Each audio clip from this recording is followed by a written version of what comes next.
But when you look at the tape, listen to it very well, be able to put an eye on it, then you come to ask yourself questions. Why? Why did they record it? That's the first place. And who recorded it? And who leaked it? These are critical questions that you need to ask yourself. But when you look at the country that we are in, you'll be able to see that such recordings, unless otherwise, it will be difficult for any court to admit it as evidence if actually we are going to prosecute people, because you cannot record somebody without his consent. That is against natural justice. You cannot record anybody. And for me, I have a lot of questions, and I don't want to comment much on this issue because my position is that the recording in itself is wrong.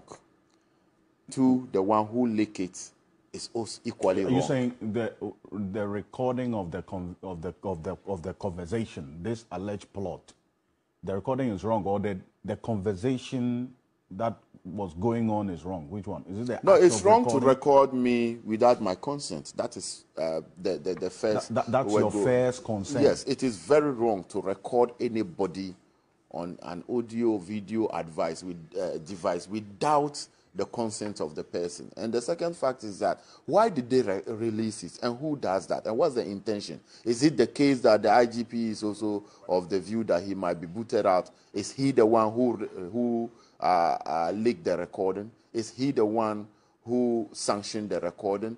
There are so many, because my former regional chairman name is part of it, as those who that is Bugri Nabu, who was the Northern Regional Chairman in 2016 when I was a parliamentary candidate.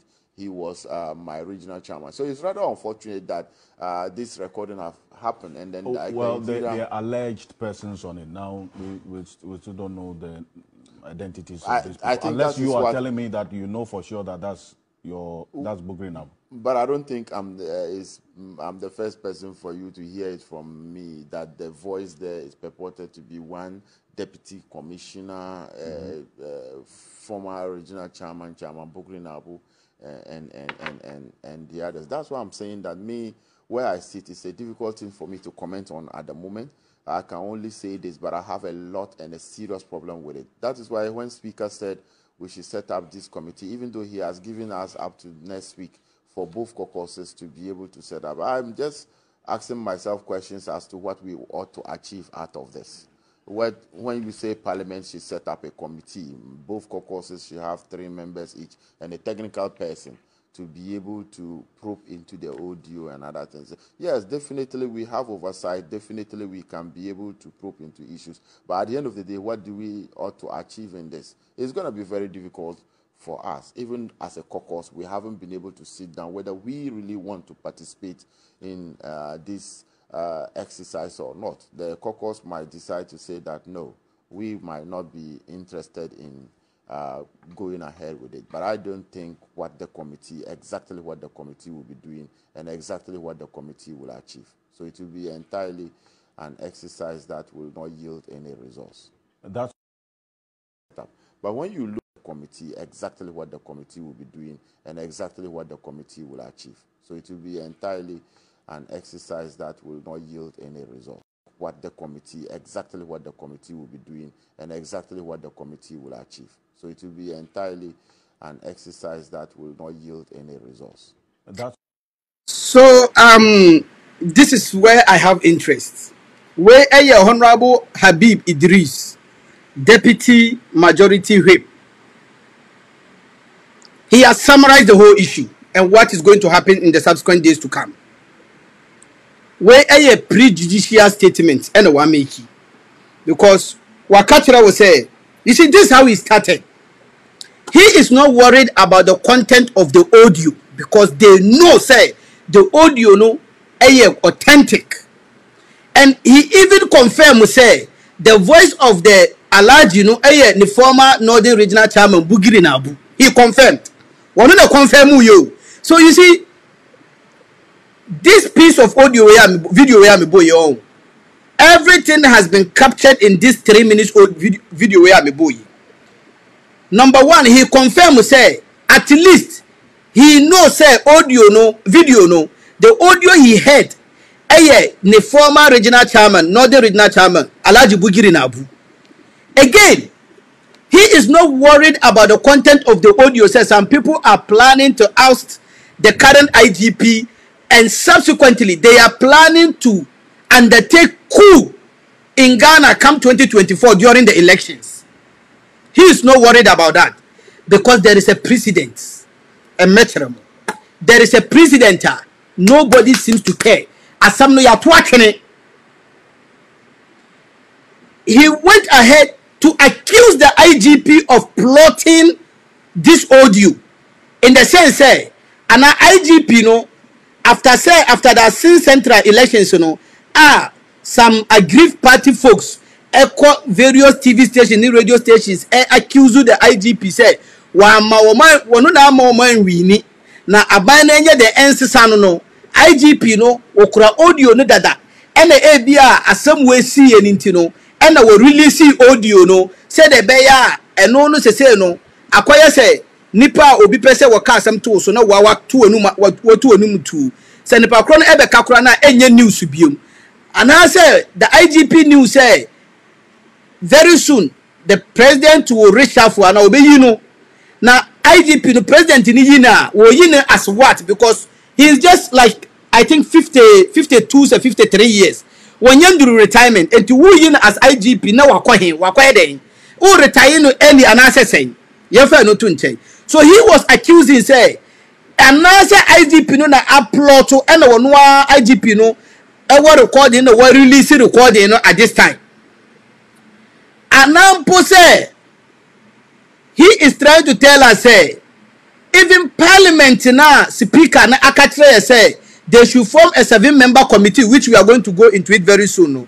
The 7-member committee, you know, the MPP as a caucus, you know, now they are going to decide if even they will partake in that exercise or not.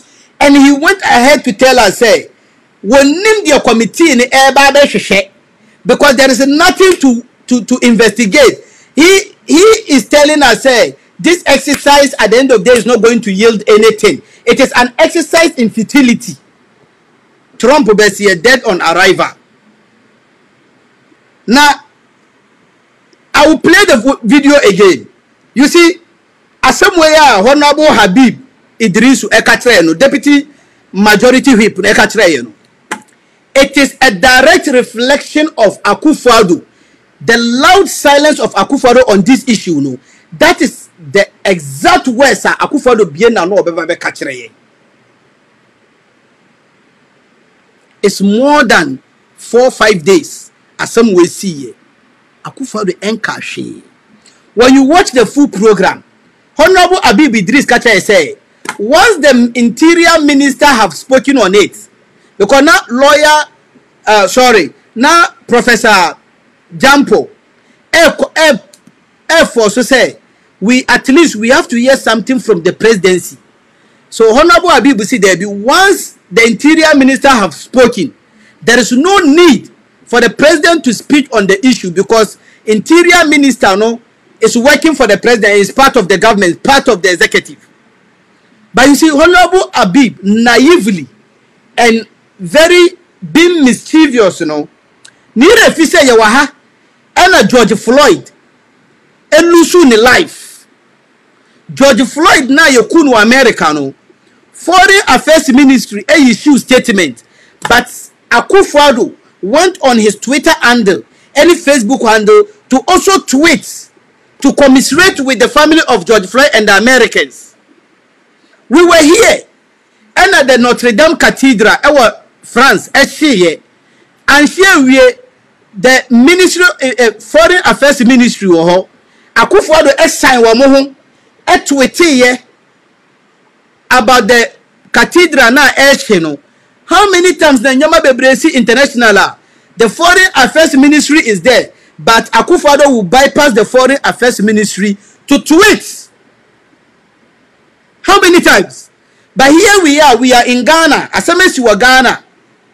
Asama, it constitutes treason. It's a treasonable offense. Asama